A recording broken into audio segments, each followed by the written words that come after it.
Conceitos gerais em gestão de projetos.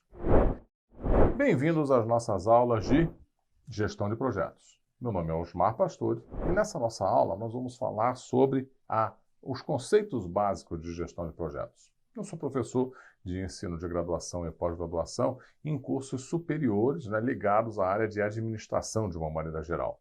E a temática de gestão de projetos se insere dentro dessa área de conhecimento. A gestão de projetos é algo fundamental para que as organizações, de uma maneira geral, independente da sua natureza, consigam se adaptar ao meio em que estão. Então, se a gente, para entender melhor como é que é tratado, como é que deve ser tratado nos projetos, a gente começa sempre com uma abordagem conceitual. Não ficar lá decorando fórmulas ou decorando lá textos muito específicos, mas já entender do que a gente está tratando. Então, vamos lá começar trabalhando a respeito da definição de projeto. Muitas vezes a gente faz confusão entre projeto e processo, projeto e rotina. Há alguma semelhança entre essas coisas, alguns pontos de contato, mas elas não são exatamente os mesmos, os mesmos conceitos em si. Então, uma das características que é fundamental, ou que são fundamentais para se caracterizar um projeto, ele é um empreendimento temporário, com início e fim definidos, e que se destina a atingir um produto ou um serviço único. Pode ser uma adequação, uma obra que esteja sendo realizada. Mas essa é uma característica fundamental que vai distinguir os projetos dos processos. Dentro do processo, eu tenho uma ideia de uma repetição contínua de uma determinada atividade. E a gente espera até que essa repetição ela aconteça com uma certa padronização. O projeto, não. O projeto, na verdade, ele tem uma característica de ser único, no sentido de não se repetir indefinidamente, e ele ter uma delimitação. Ele começa e forçosamente termina. Mas um projeto ele não pode implicar numa aplicação de alguma coisa que vai ser perene dentro da organização? Pode, mas aí eu transformo o projeto numa etapa seguinte em um processo. Esquece. A implantação de um processo pode ser um projeto, mas as coisas não se confundem. Mas eu não posso construir exatamente a mesma casa em um outro lugar? Poderia. Mas o projeto, conceitualmente, não é o mesmo. Por que ele não é o mesmo? Você não falou que é em outro lugar, você não vai construir a casa em cima da outra casa que já existia, Então, você vai construir em outro lugar, tem variações. As variações podem ser pequenas, mas existem variações e isso garante a unicidade do conceito de projeto. Eu vou trabalhar numa outra casa, que pode ter a mesma planta, mas nessa hora eu vou estar em outra localidade, eu vou estar com outra composição de custos, porque os custos mudam, eu vou estar sujeito a outra, por exemplo, condição de clima e assim por diante. Então, tem especificidades que fazem com que o projeto seja sempre único. Outro aspecto os termos correlatos que a gente precisa tratar: processo, a gente já comentou, idealização e vontade de fazer. Temos que tomar cuidado com esses conceitos, por quê? Porque muitas vezes a gente fala lá de uma idealização como sendo um projeto. Não. Por que não é um projeto? Porque a gente não pode confundir uma idealização com um projeto. Porque o projeto, ele exige uma construção específica, uma previsão, a construção de um orçamento, a construção de um cronograma. Uma idealização é uma ideia geral. Olha, eu tenho uma ideia de ir passar as férias em Roma, ou em Londres, ou em qualquer lugar que seja. Ideia é uma coisa.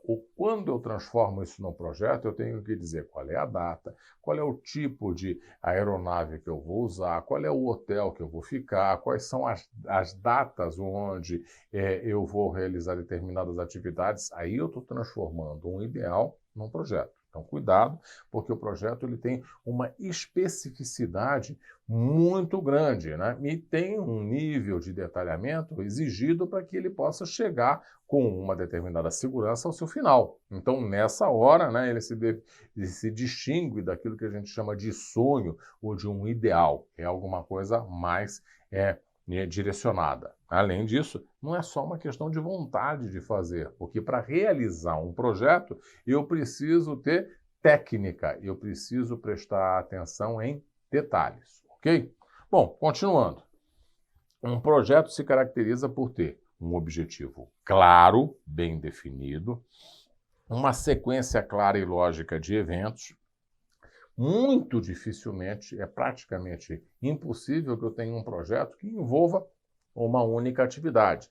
Se ele estiver envolvendo uma única atividade, ele não tem a complexidade que a gente atribuiria ao conceito básico de projeto. Então tem uma série de sequências, mesmo que eu esteja, por exemplo, pensando em escrever um capítulo de um livro. Então escrever o capítulo do livro acabou? Não. Por que que não? Porque eu preciso pensar quais são as fontes de referência, né? Eu preciso fazer a primeira produção do texto, eu tenho que ter revisão do texto, e eventualmente eu vou precisar lá correção ortográfica e tal. Então tem uma série de atividades que de repente elas podem ser até pequenininhas, mas elas precisam ser previstas. Para quê? Para que eu não esqueça delas. Então nessa hora tem uma sequência lógica de atividades. Eu não vou fazer a correção ortográfica, por exemplo, escrevendo num capítulo, né, antes de terminar o capítulo, né? Eu posso até fazer parte da correção ortográfica, mas primeiro eu escrevo, depois eu faço a correção, né?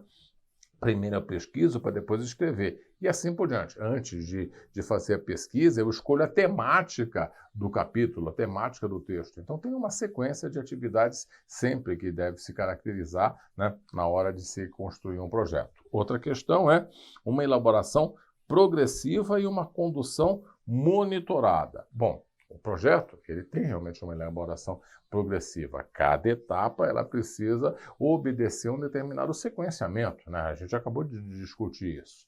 E tem que ter uma condução monitorada. Por que tem que ser monitorado? Porque, de repente, eu tenho um prazo para entregar aquele texto dentro desse projeto simples que a gente está supondo lá, de escrever um capítulo para um livro. Então, lá, o meu editor ou quem me encomendou isso diz assim, olha, tem que ser entregue até o dia X. E eu tenho que ver, né? Primeiro, qual é a extensão do meu artigo? Depois eu tenho que ver o seguinte, quanto é que eu estou avançando ao longo do tempo para conseguir casar lá o fechamento do meu trabalho com a data de entrega que foi combinada.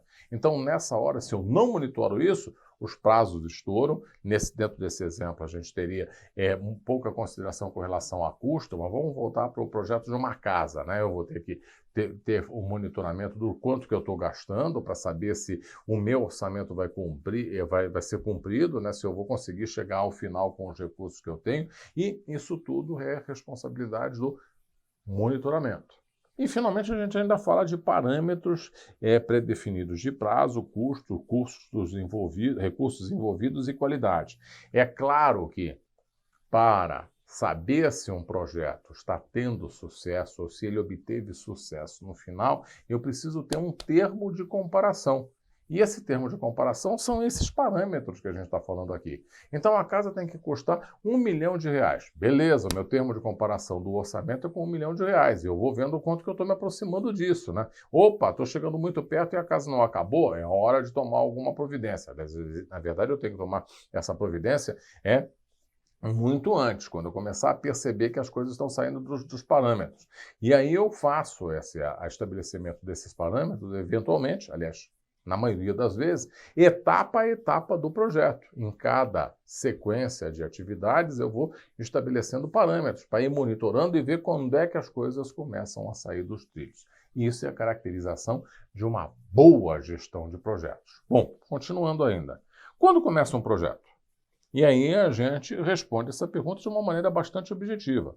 Um projeto se inicia quando a gente busca estabelecer respostas simples, claras, objetivas e diretas para um conjunto de questões associadas, né, a diversos temas. Então, a primeira coisa é construir mentalmente a ideia do projeto. Aí, nessa hora, eu estou começando do projeto. Um projeto começa com uma idealização. Legal, tá certo. Então o projeto é idealização? Não, porque a idealização é a parte inicial, né? E dentro dessa idealização eu já começo a responder perguntas muito específicas. Vamos lá, um exemplo. Situação vivenciada. Ora, eu vou construir uma casa e tal, e eu tenho que ver o momento que eu estou vivendo para construir essa casa. Ora, coisas bem simples. Eu não posso construir uma casa numa época em que tem um dilúvio, né, na região, chove sem parar. Não vai dar para fazer isso. Eu teria que construir um domo para depois fazer a casa debaixo desse domo. Então eu tenho que ver a situação vivenciada. Eu tenho que ver se eu vou ter recursos, né? E mesmo que eu não detalhe quais são esses recursos, eu vou ter que verificar se de uma maneira geral eu teria recursos, eu teria fontes de recursos para tocar aquela empreitada, né? Eu vou ter que perceber, né, como é que está o momento em termos de disponibilidade de capacitação técnica e uma série de outras coisas. Então, eu vou dar uma olhada no ambiente, no meu entorno, para verificar se aquilo ali é favorável, se eu tenho que tomar providências adicionais. A outra coisa é o público-alvo, né? Muitas vezes eu não toco o projeto para mim mesmo. Eu toco o projeto para um cliente que me encomendou aquilo. E aí eu tenho que ver quais são as vontades, quais são as características desse público-alvo para atender as necessidades dele de uma maneira adequada. Eu termino um trabalho, eu vou entregar alguma coisa e o cliente não gostou. Se ele não gostou, ele não paga, né? Nessa hora eu tenho que estar muito alinhado com o público-alvo. Outra questão é o benefício esperado. Na hora de se conceber um projeto, né, esse projeto ele tem que me trazer um certo grau de satisfação. E aí, nessa hora, a gente precisa fazer a consideração custo-benefício. Qual é o custo-benefício disso? Será que vale a pena gastar tanto para receber isso, né? Então, esse benefício esperado, esse retorno, né, que envolve, se você fez essa conjectura está certo, envolve alguns aspectos objetivos, isso tem que ser considerado também. A outra são as restrições possíveis. Existem restrições sociais, políticas, econômicas, demográficas, culturais, legais, existe um monte de restrição. Vou construir uma casa, eu tenho que ver como é que é o plano de zoneamento daquela região, porque de repente ele não permite que a casa tenha determinadas dimensões, ou ele não permite que a casa ela seja construída além de uma determinada algum limite, né, da beira da calçada. Tem uma série de coisas que eu preciso observar. Então eu tenho que ver restrições de tempo, claro, restrições de custo, mas existem outras restrições que eu preciso considerar. Outra coisa que eu tenho que ver é a legalidade daquilo que está sendo feito, se eu não estou infringindo alguma lei. Então essas restrições possíveis têm que ser consideradas também. Não para por aí. As expectativas das partes interessadas no projeto. Vamos voltar para o nosso exemplo, a nossa casa.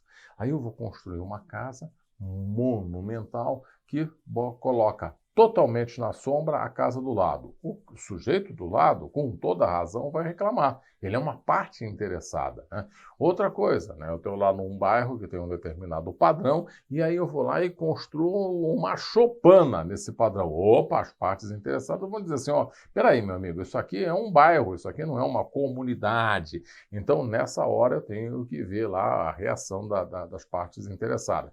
Mesmo num projeto assim público, eu tenho que ver quais são os interesses da comunidade. Aliás, os projetos, eles são muito voltados na área pública, né, para o interesse dos clientes e da comunidade como um todo. Porque às vezes eu resolvo um problema e crio outro problema associado àquilo, né?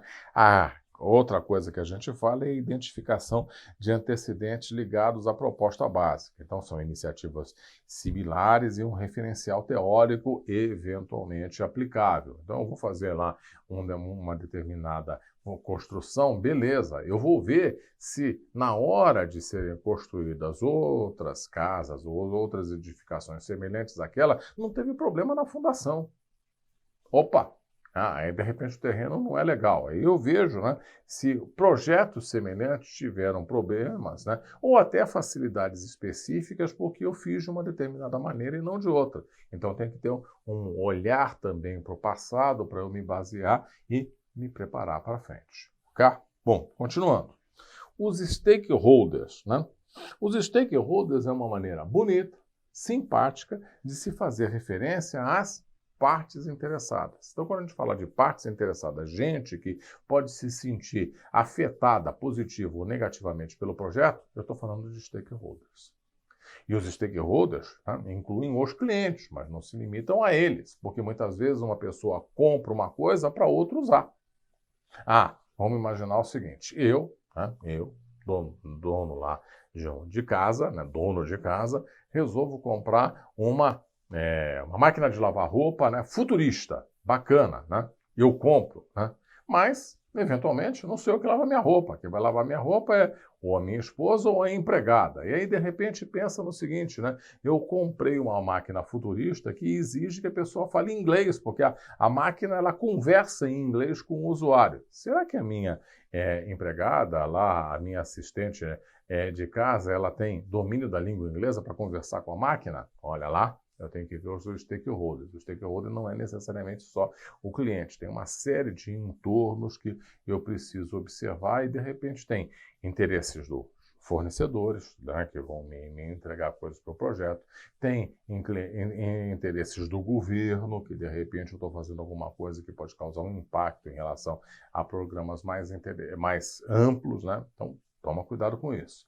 E aí a gente diz, né, de uma maneira mais formal, os stakeholders são indivíduos e organizações diretamente envolvidos no projeto, cujos interesses podem ser afetados de uma forma positiva ou negativa pelo projeto. E aí a gente lista aqui para vocês a principal base, né, para a gente ter lá a consideração dos stakeholders. Não se limita a isso, mas os principais exemplos são o gerente de projeto. Ah, mas o gerente de projeto é um stakeholder? É claro que é um stakeholder. Por que ele é um stakeholder? Por que ele é uma pessoa interessada? Porque se ele meter a mão em cumbuca, se ele for tocar um projeto e esse projeto tiver uma grande chance de insucesso, ele queima a própria imagem. Então ele tem interesse nisso. Não esqueça lá das coisas mais óbvias. O gerente de projeto é um stakeholder, a equipe de projeto, por razões assemelhadas, também é um stakeholder, né? Porque de repente eu estou lá oferecendo uma remuneração que não é compatível com o trabalho que eu estou pedindo para essa equipe. Opa, isso aí vai causar problemas. Então eles têm um interesse, né, sobre aspectos do projeto. Outros são o cliente, propriamente dito, o pagante, que não necessariamente é o cliente, né? Quando a gente vai pensar, por exemplo, num curso, não estou falando de um projeto, vamos pegar um exemplo de um curso. Né? Quem é o cliente do curso? Você diria assim, o cliente do curso é o aluno. Beleza, né? Mas tudo bem. Mas se o aluno for um menor de idade, alguém está pagando aquele curso. Não é o aluno, se você considerar o aluno como cliente. Então, o pagante é outra pessoa, né? Mais um stakeholder. Os fornecedores, claro, os fornecedores vão ter interesse, né, na continuidade do projeto. Por quê? Porque eles fazem até uma programação de fornecimento. E se o projeto parar no meio, o que acontece? Aí o fornecedor que tinha uma programação de faturamento e tal, ele fica prejudicado. A sociedade civil também tem interesse nos projetos. E, eventualmente, a construção de uma fábrica é um projeto. E essa fábrica vai gerar empregos para aquela comunidade. Então, eles têm interesse na fábrica. Por outro lado, a fábrica, quando for construída dentro de uma determinada região, pode causar poluição. E aí a sociedade civil vai se voltar contra o projeto por causa dos efeitos da poluição. Então, a sociedade civil se interessa sim.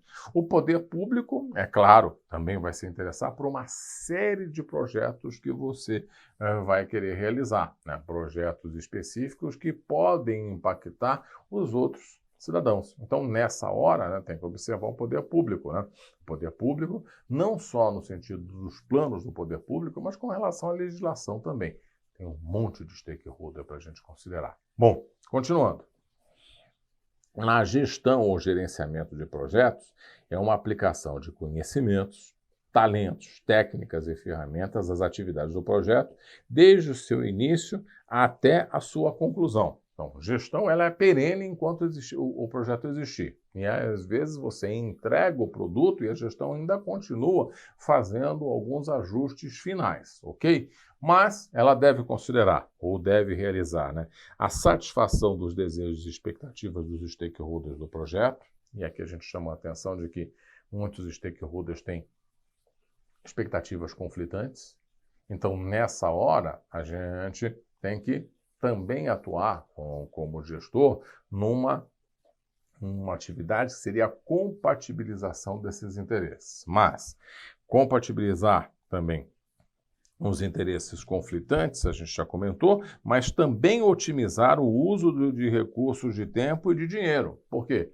Quanto mais rápido o projeto terminar e quanto mais barato ele for, né, barato sem sacrificar características específicas, né, melhor para você.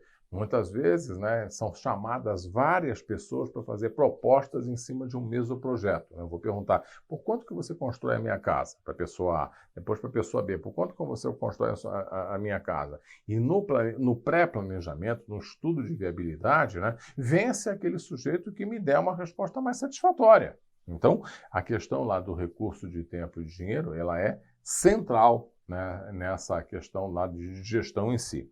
Ainda tenho que organizar as tarefas e organizar os recursos, que não basta ter só os recursos disponíveis, eu tenho que também articular esses recursos, para que quando uma pessoa esteja terminando, a outra imediatamente vá entrar em ação. Então, exemplo, tá? Acabei de construir, estou construindo a casa. E aí eu vou lá e faço o reboco das paredes, né? É claro que esse reboco tem que ter um tempo de secagem e tal, mas eu já tenho que estar encadeando com a equipe de pintura que vai entrar depois. Então, essa sequenciação, essa organização de recursos é fundamental também como uma atividade de gestão. Outra é monitorar riscos. O que é esse monitoramento de riscos? Vamos imaginar que eu estou construindo a minha casa e está chegando a época de chuvas, ou então está começando a chover fora da época devida. Então eu tenho que ficar monitorando para ver se aquela chuva pode prejudicar o processo de construção da casa. E prejudicando o processo de construção da casa, aí eu vou prestar atenção para ver se isso, né, não vai exigir uma reação a esse risco que está se tornando cada vez maior. Essa reação deveria ser algum tipo de providência que eu tomaria com relação àquilo. Os riscos podem ser também riscos lá econômicos, né? Por exemplo, eu tenho uma alteração lá da situação socioeconômica do país e isso vai exigir um redimensionamento do meu orçamento. Então, nessa hora, eu estou percebendo que os preços que eu estou tendo lá para comprar coisas estão muito mais caros do que eu estava originalmente imaginando, vou ter que reagir a isso. Isso é gerenciamento do risco de uma maneira bastante simples para você entender. E reagir a situações contingenciais. Estou construindo e de repente um andaime caiu, né? Também faz parte da gestão reagir a eventos inesperados. Os riscos são coisas que eu posso até ficar imaginando que pode acontecer, mas acontecem coisas inesperadas, né? Uma parte da equipe fica doente lá porque pegou gripe, uma parte da equipe pede demissão porque apareceu lá um concorrente que chamou essa equipe. São contingências, eu não consigo prever tudo. Algumas coisas eu até posso fazer um bom plano, né, de antecipação, mas outras não, e aí eu tenho que tomar cuidado com isso. Bom, então, gestão ou gerenciamento de projetos pode aí, de uma maneira bastante pontual e bastante objetiva, ser considerado o quê? A busca da garantia de que o projeto realize todo e somente todo o trabalho necessário para o seu sucesso, dentro dos recursos definidos, o que considera, mas não se limita a custos, prazos, recursos materiais, recursos humanos e padrões de qualidade a serem obedecidos. Então, esse conjunto de coisas todas, ele tem que ser definido originalmente e a partir dessa definição, a gestão de projetos, né, vai verificar se eu estou dentro dos padrões que foram estabelecidos. A gente já referenciou isso e isso então é colocado diretamente dentro da definição de uma gestão ou gerenciamento de projetos. Ok? Bom, continuando. Um projeto, ele tem um ciclo de vida, tá? E esse ciclo de vida ele pode ser definido e moldado de acordo com aspectos exclusivos da tecnologia empregada. Que catso é esse, Osmar? O que é isso?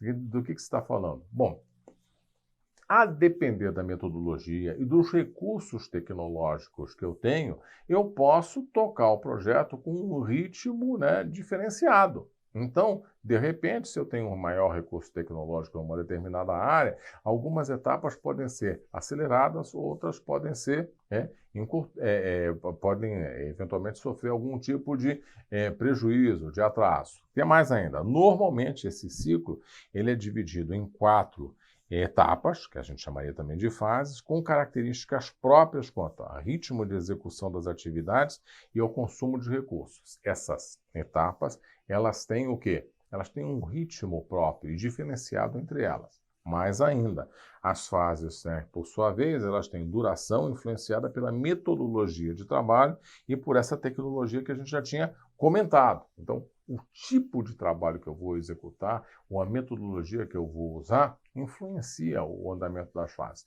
Um exemplo bem simples de mudança de metodologia. Eu posso ter uma gestão de projetos totalmente centralizada num grupo de pessoas ou numa única pessoa que comanda tudo, eu posso ter uma gestão de projetos descentralizada, em que eu crio núcleos que tomam decisões independentes. Se o projeto tiver, por exemplo, componentes que eles só precisam ser combinados no final, durante um determinado tempo, determinadas equipes podem trabalhar independentemente entre si, né, trabalharem em paralelo. E aí eu vou ter núcleos de decisão, ou posso ter núcleos de decisão, separados. Isso agiliza, né, a condução do projeto, mas pode criar outros problemas, ok?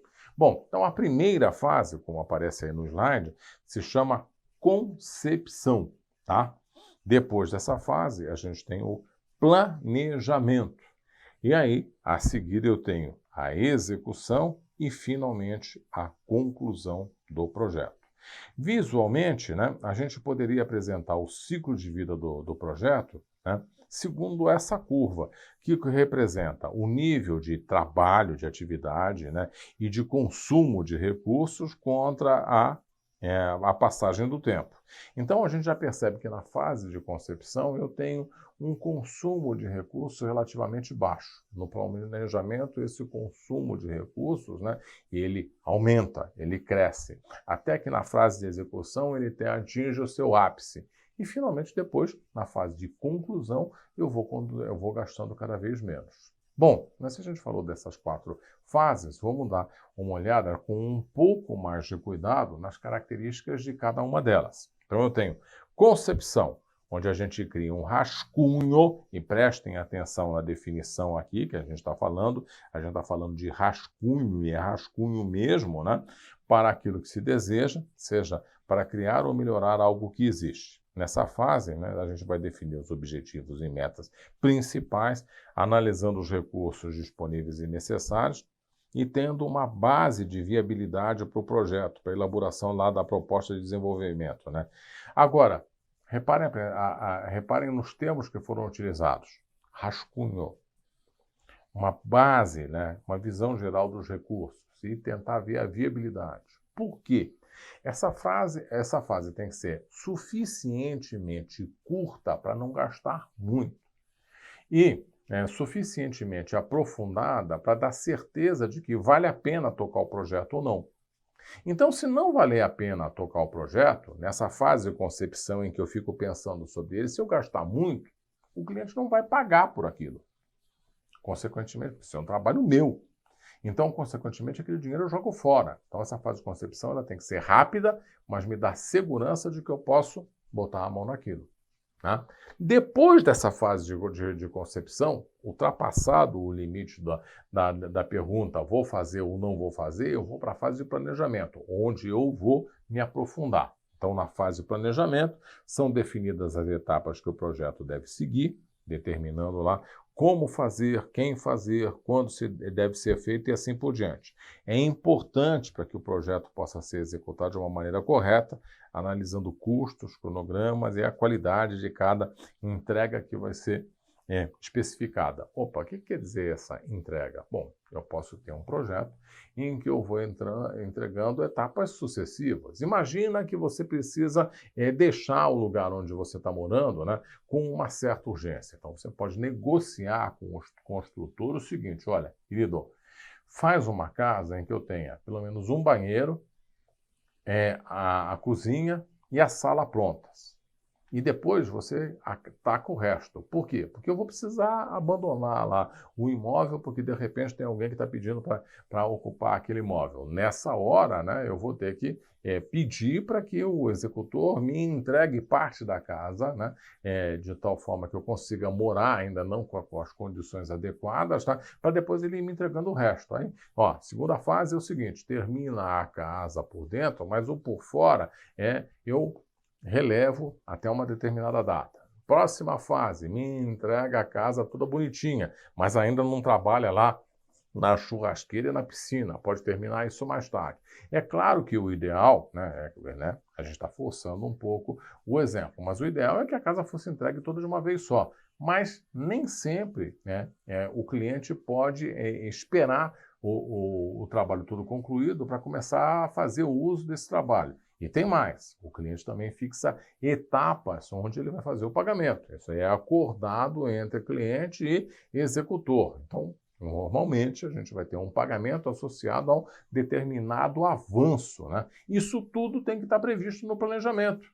E esse nível de detalhe não deve estar contemplado na concepção, porque senão eu gasto muito recurso para pensar, né? Ainda que o recurso seja o salário do projetista, e corro o risco de o projeto não ir para frente. Esse custo fica todo sendo meu, ok? Bom, a fase de execução é uma fase que precisa ser bem monitorada pelo gerente, né? E também pelos stakeholders para avaliação, né? E, se necessário, realização de alterações que se mostrem adequadas. Teoricamente, e a gente vai ver isso ao longo das nossas aulas, teoricamente, né? Um bom planejamento ele assegura, né, sucesso lá na condução do projeto. Então, com o planejamento, eu tenho assim uma espécie de mapa ou de um padrão global para ser observado. A execução vai ser sempre contraposta com relação a esse planejamento. E, finalmente, eu tenho a fase de conclusão. Então, nessa fase, a gente fecha todas as atividades administrativas, internas e externas, gera os resultados, né? Em si, e além disso, registra esses resultados, né? Analisa cada ponto positivo ou negativo que o projeto teve, cria base de conhecimento e aprendizado para o futuro, aproveitamento em outros projetos. Então, é uma fase de desmobilização dos recursos que eu utilizei e de parar para pensar. O que eu aprendi nesse projeto? O que deu errado que eu poderia fazer de diferente? O que deu certo que eu posso repetir? Então, a fase de conclusão, né, é uma fase muito importante para, primeiro, a gente costurar tudo com o cliente não vir a reclamar depois, e, segundo, né, aprender mais para fazer projetos ainda melhores, até porque gestão de projetos é uma atividade que ela é muito procurada e tem muita concorrência. Então, quanto mais proficiência você tiver nisso, melhor, ok? Bom, a avaliação do sucesso, né, no projeto em si. Na avaliação do sucesso, a gente vai ter que ver o trabalho do projeto foi cumprido de acordo com o prazo e o orçamento planejados, né? Então, cumprir prazo e orçamento é um critério de sucesso, mas não é só isso. Os produtos foram entregues ao cliente com um nível de qualidade desejada, voltamos para casa. O cliente queria ter piso de mármore, ele queria ter paredes assim com textura e tal. Eu entreguei isso. E se eu não for entregar, eu vou ter que negociar com o cliente a revisão por algum bom motivo. O bom motivo pode ser até que o orçamento que ele me apresentou não seja suficiente para atender aquelas características. Então, a qualidade é algo que precisa ser agregado aos critérios para avaliar se um projeto é bom ou não. Ainda, os resultados globais, de uma maneira geral, foram cumpridos? E muitas vezes eu atraso o projeto, gasto mais, mas o cliente fica satisfeito. Ele entende, né, que dentro do contexto, né, para atingir um resultado bom, geral, a gente teve que fazer algum sacrifício. Então, a grande pergunta é, você ficou satisfeito com o resultado final? Isso também é um critério de sucesso. O que mais? Os stakeholders estão satisfeitos com o modo como o projeto foi administrado e com os resultados apresentados? Lembra dos stakeholders até no final, porque eles podem, né, prejudicar o sucesso desse projeto, né? Reclamando de uma série de coisas e, de repente, fazendo com que a gente até tenha que voltar atrás. E o projeto e o cliente podem ser utilizados como uma referência para um trabalho para frente. Eu posso apresentar aquilo lá no meu portfólio de sucessos como algo que vai me atrair mais clientes. Isso também é um critério de sucesso, ok? Bom, fatores que influenciam o andamento do projeto. Para fechar essa discussão aqui a respeito lá dos conceitos iniciais, alguns fatores que precisam ser observados. Acompanhamento adequado da alta administração. A alta administração, se a gente tiver um projeto interno dentro da organização, né, essa alta administração tem que saber o que está acontecendo e apoiar aquilo. Se não tiver um apoio, o projeto pode perder importância, as pessoas podem não acreditar naquilo e ele não vai para frente. Outra, o planejamento efetivo no início, né? Eu tenho um planejamento adequado para conduzir lá a base de comparação com o que vem pela frente. Esse é também outro critério de sucesso, né? Um fator importante de sucesso. Outro, a autoridade e responsabilidades delegadas, né? Cuidado, né? Porque muitas vezes, dentro do projeto, né, minha expressão não é minha, eu estou só repetindo, ao invés de delegar, eu delargo, né? Largo na mão de alguém. E aí depois eu descubro que aquilo não foi feito. Então essa articulação precisa ser contemplada. O sistema eficiente de monitoração, a avaliação e controle, né? Onde eu vou fazendo o acompanhamento adequado, né? Não largo aquilo de uma maneira geral, né? Largo a execução e vou ver depois o que está acontecendo. O planejamento eficaz em relação a contingências, então eu posso e devo, né, sempre que possível, no meu planejamento, supor determinadas intempéries. E se eu perder um fornecedor-chave? Então, eu já vou desenvolvendo um outro fornecedor para entrar no lugar daquele. E se faltar dinheiro, quais são as medidas que eu vou tomar para ajustar os passos para frente? Isso são contingências. O que mais? Participação intensa da equipe de projeto, quer dizer, não coloca tudo nas costas do gestor de projetos, porque a equipe tem sua própria experiência e pode dar boas sugestões. Objetivos realistas quanto ao custo e à programação. Né? Tem muita gente que toca o projeto dizendo assim, toca que Deus ajuda. Peraí. Deus é realmente um fator que, para quem considera isso, né, dentro da sua própria concepção, é um fator que realmente pode ajudar e muito, mas a gente tem que fazer a nossa parte. E a nossa parte é planejamento e acompanhamento adequado. Ok? O que mais? Compromisso do cliente no projeto, né? A participação do cliente, né? E a manifestação dele de aceitação ou não daquilo que está sendo feito, não é só no final do projeto, eu tenho que buscar isso. Compromisso do gerente de projetos, no sentido de que ele assume que aquilo é uma coisa que precisa ser tocada, não ser uma pessoa que de repente apareceu uma outra oportunidade, ele vai embora e deixa o projeto solto. E, finalmente, sistema adequado de informações gerenciais. Suporte tecnológico para fazer o acompanhamento do que está sendo feito. Essas são as características básicas aqui para a gente começar a conversar a respeito de projetos. E agora, a gente traz para vocês algumas questões que versaram sobre os temas que a gente trouxe, né, à baila nessa aula. Questões bem simples, para a gente tentar fixar os nossos conceitos. Então, a primeira questão que aparece aqui é: considerando a teoria básica sobre o ciclo de vida do projeto, analise as assertivas apresentadas, as assertivas abaixo. O ciclo de vida de projeto é a série de fases pelas quais um projeto passa do início ao término. A gente sabe que é isso mesmo: concepção, planejamento, execução e finalização, término, conclusão. Beleza. As fases podem ser desmembradas por disponibilidade financeira. E a gente viu, tem ritmo de consumo de recursos e, consequentemente, de consumo de dinheiro. E elas podem ser desmembradas, né, em função do volume de recursos que eu estou usando em cada uma delas. Terceiro, o ciclo de vida do projeto pode ser definido ou moldado de acordo com aspectos exclusivos da tecnologia empregada. E a gente também disse, a depender da tecnologia, se usa um sistema de gestão distribuído, em que várias pessoas conseguem informar o que está acontecendo em determinado momento, sem que eu tenha que correr atrás da informação, né, indo de porta em porta para saber o que está acontecendo, o ritmo muda. As três coisas estão certas. E se as três coisas estão certas, é correto o que se afirma em 1, 2 e 3. Fim de papo. Então, a resposta é a letra A para a nossa primeira questão. Vamos para outra? Vamos lá.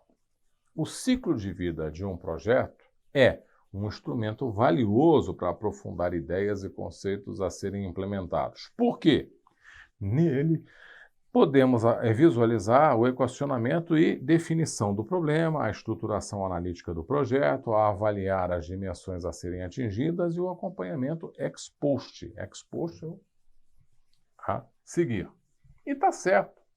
Quando eu vejo o modelo do ciclo de vida do projeto, eu consigo ver como é que é o ritmo das coisas, como é que vão aumentando lá o ritmo de gasto de recursos, né? Eu consigo ver de uma maneira geral, né, o que vem pela frente. Então, a consideração do ciclo de vida do projeto ela é fundamental, né?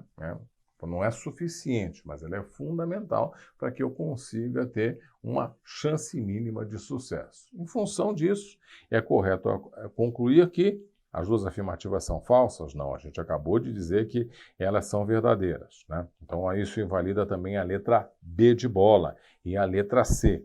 E as duas afirmativas são verdadeiras e a segunda justifica a primeira. E há conexão entre as duas, a coerência entre a justificativa do porquê que a gente deve considerar o ciclo de vida do projeto e a argumentação que está sendo apresentada. Então, a resposta correta, letra D. Mais uma, vamos lá. Mais uma para vocês. Diz assim, ó, avalie o que se afirma sobre gerenciamento de projeto. Então, eu tenho, vamos lá. Os seus prazos devem ser rigorosamente cumpridos ao longo das suas etapas e na totalidade. Claro, né? Devem ser obedecidos, porque se eu atraso uma etapa, eu posso comprometer todas as etapas pela frente. Então, eu tenho que, etapa a etapa, fazer um monitoramento significativo para garantir que eu não vou comprometer o projeto dali para frente. Tá certo? Devido ao seu contexto, os atrasos na entrega são aceitáveis. Opa, atrasos nas entregas não são aceitáveis. Você ficaria feliz se o sujeito dissesse, olha, era para ter terminado a fundação da casa no mês passado, mas eu vou terminar daqui a 6 meses? Atrasos não são aceitáveis nas entregas, mesmo nas entregas parciais. O 2 está errado. Um bom planejamento minimiza os riscos de extrapolar o seu orçamento. Isso está correto. Se eu fizer um planejamento adequado, se eu tiver um planejamento, né, que seja minucioso, eu posso minimizar realmente riscos, não só com relação ao orçamento, mas com relação a cronograma também. Então está correto. Os seus participantes devem ter a qualificação adequada à proposta. E é claro, eu não vou contratar um mestre de obras que nunca construiu sequer uma parede, né? Então, tem que ter uma adequação bacana. A gente já viu que a única que fura nesse contexto é a afirmativa 2. Então, a gente vai buscar a alternativa, né, que exclui a 2, que é justamente a letra D, que dá a resposta para a questão. E com isto, a gente termina a nossa aula de gestão de projetos, onde a gente falou de conceitos básicos de projetos. Desejando a vocês um bom aproveitamento dessa aula, né? Se ficou alguma dúvida, encaminhe a sua dúvida para que a gente possa esclarecê-la e sucesso sempre aí na sua intenção de conhecer mais profundamente como é que se toca bem projetos. Até mais!